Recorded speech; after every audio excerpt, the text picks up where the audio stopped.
இதுதான் ப்ராப்பர்ட்டி. ஒரு 20 cent east ஃபேஸிங்கில் வரும். ஜஸ்ட்டு பார்த்தீங்கன்னா புதுப்பட்டினத்துலேருந்து ஈசிஆர்லேருந்து ஜஸ்ட் இந்த சைட்டுக்கு வந்து ஒரு 100 மீட்டர் தான் இருக்கும். ஒரு 10 மாமரம் இருக்கும், ஒரு 2 தென்னை மரம், ஒரு 4 தென்னை மரம் இருக்குது. கம்ப்ளீட்டாக ஃபென்ஸ் பண்ணி வச்சுருக்காங்க. பில்டிங் வந்து பார்த்திங்கன்னா அந்த ஒரு 10க்கு 15 பில்டிங் சைஸு. போர்வெல் போட்டிருக்காங்க.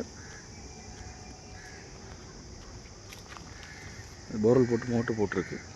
ஃபென்ஸ் பண்ணி கேட் போட்டிருக்காங்க. ஜஸ்ட் ஈசிஆர்லேருந்து ஜஸ்ட் ஒரு 100 மீட்டரில் இந்த சைட் இருக்குது. ஈஸ்ட் ஃபேஸிங்கில் வரும்.